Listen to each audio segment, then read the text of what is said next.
Hello and welcome to lesson 4 on zakah, and this forms part of the Islam practices unit. It's worth saying that you will be aware of these YouTube clips because of Show My Homework. This platform also has an absolutely cracking little document whereby you can read everything that I am running through with you on this little document, which is attached, as I say, to Show My Homework. I would like you to do the key terms.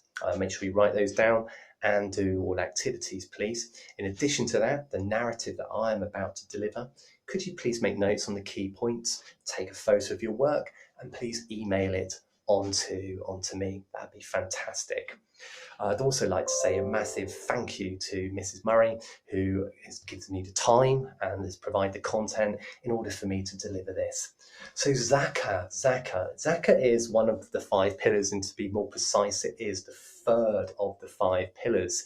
And this means giving alms. Essentially giving money, alms, not as in arms, but as in ALMS, alms, charity, for those people who may need it.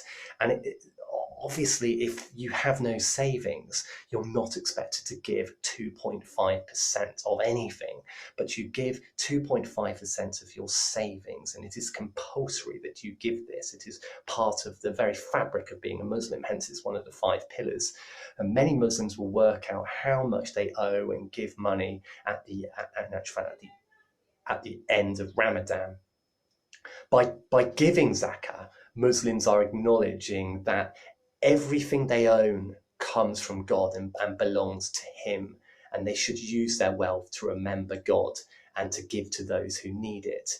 And it frees people from desire and teaches self-discipline and honesty, and not to be wrapped up with money, and actually to share the wealth. And money actually goes to, yes, people who need it, but in addition to that, it might go to Muslim charities, and it might go to the imam, not him or her. It's always him actually within Islam, not him personally, but the community, to ensure that the Muslim community, the mosque, etc., isn't falling into disrepair, or if it will be spread amongst, again, those people who need it. So zakah is given because. Why is it significant?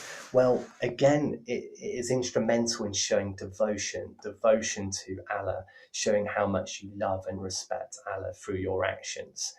It links quite strongly as well with Ramadan.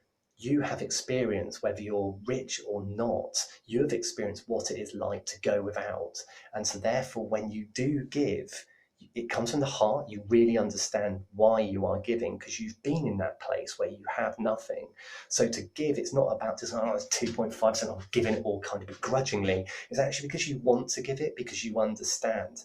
So whilst it shows respect and devotion, yes, of course, to Allah, it shows respect and devotion to your fellow human being, because you really understand. You know what it's like to be them. It puts you on a level. So that's quite significant. Obviously it unites all Muslims all around the world. They're all doing the same thing. And finally, and again fleetingly, but it connects. It brings about a connection with the giver and, of course, to Allah. So again, it's significant for that reason as well. It encourages to have a good attitude towards money as well, and not to kind of hold on and like Scrooge, keep every last penny. In addition to that, Shiite Muslims, they give extra. They give a further 20%. And you remember what the term was? It begins with K, Kums, Khums, Kums. They give an additional 20%, and the Shiite Muslims do this. And again, it sounds astronomical, but actually it's broadly in line with how much perhaps in the UK an adult might pay tax. So it ultimately would be 22.5%. So we've got the reasons why they give. We've got how much they give. Certain people are clearly exempt, those people who don't have any savings, and that would defeat the object, of course, if poorer members of the community had to give so that they then receive it back. So that wouldn't make much sense. We've had a brief look at where it goes. It goes to Islamic Relief. Is an example of one charity, as well as it goes to mosque, or specifically it goes to the imam, who then decides and delegates it appropriately. So it would be very much like a tax, in that it is compulsory. You do have to pay it. Good luck with the work.